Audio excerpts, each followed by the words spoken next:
Hello friends, आज आपण next part करणार आहे. MPSC राजपत्रित आपलं जो ग्रुप बी आणि ग्रुप सी ची सिरीज चालू होती त्याचा आपण नेक्स्ट पार्ट करणार आहे इकॉनॉमिक्सचा. ठीक आहे, आपलं हिस्ट्री, जॉग्राफी, पॉलिटी सगळं झालेलं आहे. आता इकॉनॉमिक्स करणार आहोत. इकॉनॉमिक्स म्हणजे अर्थशास्त्र.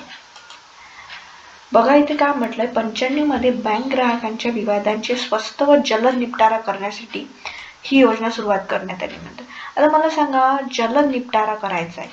आपण खूपदा वाचतो जलद निपटारा करायसाठी कोणता तरी एक हे असतो, कोणती एक कोर्ट टाईम मध्ये, कोर्ट न्याय ट्रिब्युनल म्हणजे न्यायालय, एखादं लवाद असते. तर मग मी बघू शकता त्याच्याशी मिळतं जुळतं नाव आहे बँकिंग लोकपाल सर्व्हिस. लोकपाल जे आहे ना ते त्याच्यासाठी असतं. तर तुम्ही म्हणाल की हे कसं काढलं? हे बघा, विवेकपूर्ण नियम ही काही योजना नाही आहे. ग्राहक सेवा समिती, जलद व स्वस्त निपटारा करणं. आता ही सेवा समिती ठीक आहे, सेवा समिती तर कोणी पण स्थापन करतो, त्याचं असं काही मोठं नसते. आंतरराष्ट्रीयचं काही कामच नाही आहे, म्हणजे आपले बँक जे ग्राहक आहेत ते आपले राष्ट्रीयच आहेत, आपले इथलेच लोकल आहेत. त्याच्यामुळे आंतरराष्ट्रीय गोष्टीची काही गरज नाही आहे. मग काय राहिलं, बँकिंग लोकपाल होईल. आणि लोकपाल म्हटल्यावर आपल्याला याच्यामध्ये येतेच की एक कोणता तरी इंडिपेंडंट ऑथॉरिटी जी आपल्या वादाचं निवारण करू शकेल, आपल्या समस्येचं निवारण करू शकेल. ठीक आहे, म्हणून आपण ऑप्शन 3 सोबत जाणार आहे. थोडं लॉजिक आणि कॉमन सेन्स जरी यूज केला ना तरी आपल्याला आन्सर येते. खूप माहितीच असलं पाहिजे असं काही जरूर नाही आहे. आता याच्यामध्ये पहा काय म्हटलंय की चुकीचं विधान कोणतं.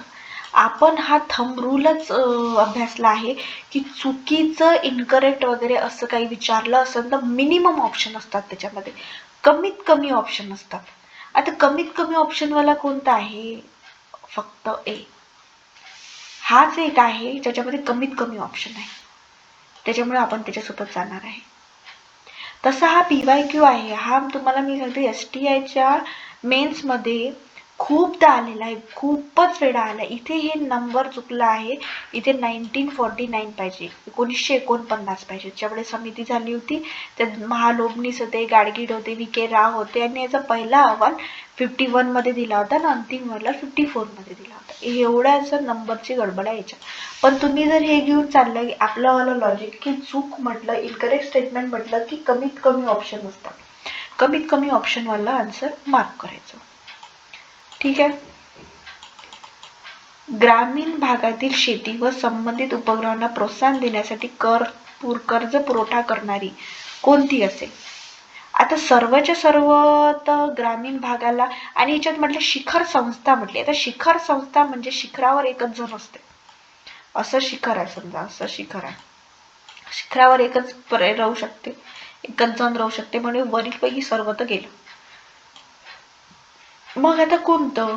आता तुम्ही नाबार्डचा फुल फॉर्म तर बरेच वेळा विचारलाय PYQ मध्ये. नाबार्डच्या फुल फॉर्म मध्येच आहे की ती बँक ॲग्रिकल्चर आणि रूरल डेव्हलपमेंटसाठी आहे म्हणून.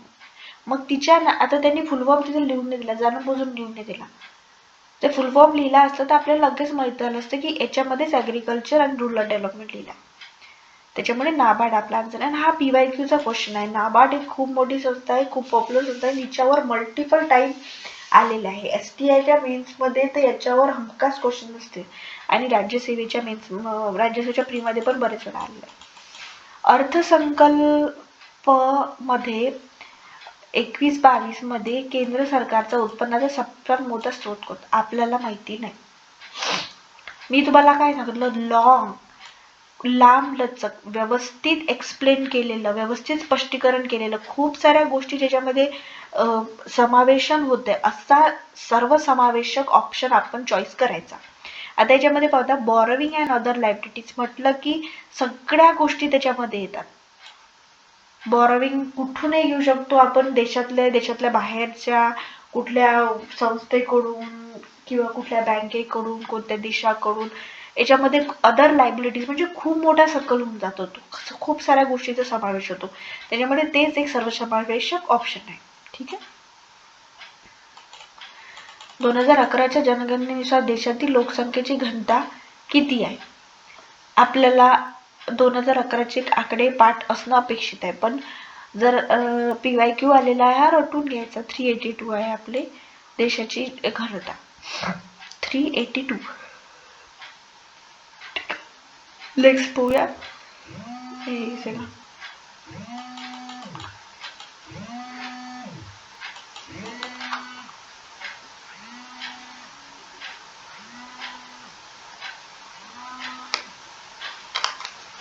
हॅलो.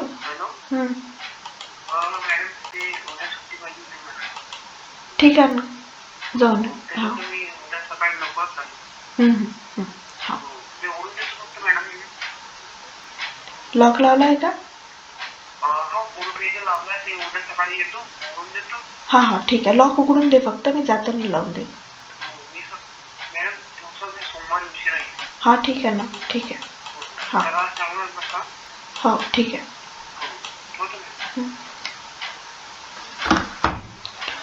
सॉरी, एक इम्पॉर्टंट कॉल होता म्हणून राहिला. नेक्स्ट बघूया आपण. आपलं 46व ना त्यांनी कॅन्सल केलेलं आहे. आपण नेक्स्ट बघूया 47व. हां की हां एक सेकंड. हां 47वा क्वेश्चन. भारतीय व्यापारी बँक प्रमाणीमध्ये खालीलपैकी बाजारपेठेचा कोणता भाग हा वृद्धिकारक व नफा मिळवून देणारा आहे? कोणता भाग आहे असा आपल्याला माहिती नाही आहे, पण जर एक अंदाज आपण घेतला तर मी सांगू शकते तुम्हाला की खूप वृद्धिकारक आणि नफा मिळवून देणाऱ्या बँकेमध्ये कोणते व्यवहार चालू असतात? आपले जे दैनंदिन व्यवहार असतात तेच चालू असतात, त्याला रिटेल बँकिंग म्हणतात. आता ही मोबाईल बँकिंग आणि इंटरनेट बँकिंग आहे ना, हे सेवा आहेत. हे काही मार्केट जनरेटेड ग्रोथ वगैरे देणारे नाही, प्रॉफिट ओरिएंटेड कमर्शियल. हे फक्त सेवा आहेत, ह्या आपल्या सोयीसाठी सेवा दिलेल्या आहेत, त्याच्यामुळे ह्या नाही आहे त्याचा आन्सर. म्युच्युअल फंड हे एक इन्व्हेस्टमेंट ऑप्शन आहे, पण रिटेल बँकिंग म्हणजे बँकेचा जो ओरिजिनल बिझनेस आहे, जसं आपला फंड्स घेणं, डिपॉझिट करणं, काढणं, लोन देणं, बाकी लोन इतर सेक्टर्सलाही लोन देणं, त्याच्यावरचं व्याज घेणं, जमा करणं, म्हणजे हे जे बँकेचं एक मेन काम आहे, त्याच्यामधूनच बँकेची खरी कमाई होते. त्याच्यामुळे रिटेल बँकिंग हे आपलं ऑप्शन आहे. आता या नेक्स्ट क्वेश्चन काय म्हणते की भारतीय शेतीतील उत्पादकता प्रामुख्याने 2 बाबींवर अवलंबून आहे म्हणते.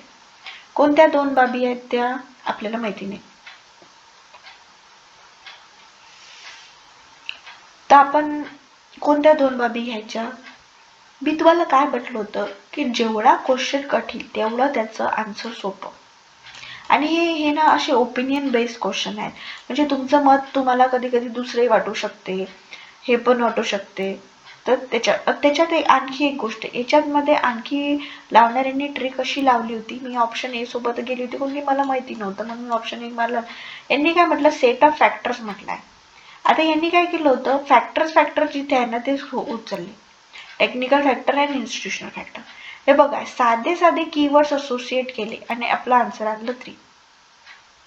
काही नाही केलं ना, सॉरी हा ऑप्शन 1 आहे, ऑप्शन 1. काही नाही केलं, काय रटलं नाही, काही नाही, फक्त जे कीवर्ड्स दिले होते ते असोसिएट केले बस. हे 2 इथे फॅक्टर्स म्हटलंय, मग इथे पण फॅक्टर्स, इथे पण फॅक्टर्स, असे 2 घेतले झालं. म्हणजे कसं कीवर्ड्स असोसिएशन म्हणजे दिलेल्या गोष्टीतल्या जे शब्द आहे त्या शब्दाशी मिळते जुळत्या गोष्टी पाहायच्या, इतर भागोड्याच्या मागे लागायचं नाही. एकदम स्टिक टू क्वेश्चन राहायचं. क्वेश्चन मध्ये काय विचारलंय, आन्सर मध्ये काय आहे, बस. ह्याचं जेव्हा आपण इंटरलिंकिंग करू तेव्हा आपला आन्सर एकदम परफेक्ट येईल. खालीलपैकी वित्तीय जबाबदारी व अंदाजपत्र व्यवस्थापन कायदा 2003 ची कोणती उद्दिष्टे आहेत? आपल्याला माहिती नाहीये कोणती उद्दिष्टे आहेत. ठीक आहे, मग आपण काय म्हणू की काय असू शकते उद्दिष्टे, आपल्याला माहिती नाहीये. पण एक पॉझिटिव्ह क्वेश्चन आहे, निगेटिव्ह नाही आहे. त्याच्यामुळे आपला नेहमीचा कार्यक्रम आहे की आपल्याला जेव्हा माहिती नसते किंवा अननोन नसते तेव्हा ऑल ऑफ दिस अपोन मारायचं, बस. ऑल ऑफ दिस अपोन मारलं, वरीलपैकी सर्व झालं. कारण की सगळे स्टेटमेंट जे आहेत ते जनरलाइज आहे. कामकाजात पारदर्शकता आणणे, आता पारदर्शकता आणणे तर सगळ्याच कायद्यांचं उद्दिष्ट असते. कायदे त्याच्याच त्यासाठी केले जातात, त्याच्यामुळे ड तर येणारच आहे. मग तर ड वगैरे ऑप्शन 2च आहेत आणि खूप जास्त त्याच्यावर ओव्हर थिंकिंग करायला परवडत नाही. जर तुम्हाला काहीच फॅक्ट्स वगैरे असत्या, काही आकडे वगैरे असते तर आपण विचार केला असता. याच्यात काहीच नाही, जनरल स्टेटमेंट आहे, तर मग आपण ऑल ऑफ दी सोबत जाऊ. याच्यात काय म्हटलंय, विशेष आर्थिक क्षेत्राचे कोणते उद्दिष्ट नाही म्हणते. ठीक आहे, कोणते उद्दिष्ट नाहीये, कोणतं एक रे ना. आता बघा, इथे आर्थिक क्षेत्र जे आहे ना ते बनवलंच असतं व्यापार करायसाठी. त्याच्यामुळे इकॉनॉमिक ऍक्टिव्हिटी तिथे होणार, जलद आर्थिक क्रिया, निर्यातही होईल, व्यापार होऊन राहिला म्हणजे रोजगार निर्मिती होईल. सगळ्या काही गोष्टी रोजगार निर्मितीसाठी तर केल्या जातात. पण शेतीचा विकास हे त्याचं उद्दिष्ट नाहीये. त्याचा विकास फक्त व्यापार आणि निर्यात वाढवणेच आहे. आणि त्याच्यासोबत ज्या बाकीच्या गोष्टी येतात, रेव्हेन्यू जनरेट होते, आपल्याला महसूल भेटतो, रोजगार निर्मिती होते, देशाची उन्नती होते, वगैरे वगैरे गोष्टी सोबत येतात. पण शेतीचा विकास हे काही त्याचं उद्दिष्ट नाहीये. त्याच्यामुळे ऑप्शन नंबर 3. बालमृत्यू दर हा काय असतो, म्हणजे त्यांनी काय म्हटलंय, बालमृत्यू दर म्हणजे कोणत्या मृत्यूला बालमृत्यू म्हटला जाईल. म्हणजे असं म्हटलं जाईल की बालमृत्यू हा भौतिक क्षेत्रात एक महत्वाचा असून 100 एका वर्षाच्या कालावधीत 100 जिवंत बालकांमध्ये या वयाखालील मुलांच्या मृत्यूची संख्या. बालमृत्यू इन्फंट मॉर्टॅलिटी म्हणजे असते एका वर्षापेक्षा कमी. जे बाळ एकही वर्ष जगलं नाही त्याला आपण बालमृत्यू म्हणतो. ठीक आहे, म्हणून आपल्यामध्ये ए आहे. अजून बघू शकता तुम्ही की हा टफ क्वेश्चन आहे, तर याचा ऑप्शन ए सोबत आपण जाऊया आणि ऑप्शन 1 मारूया. की जे बालक एका वर्षाच्या कालावधीत 1000 जिवंत जन्मांपैकी 1 वर्षही जगलं नाही त्याला आपण इन्फंट मॉर्टॅलिटी म्हणतो. मुख्य आर्थिक सल्लागार कृष्णमूर्ती सुब्रमण्यम यांनी 2011-20-21च्या मध्ये आर्थिक पुनर्वृत्तीचे स्वरूप कसे सांगितले.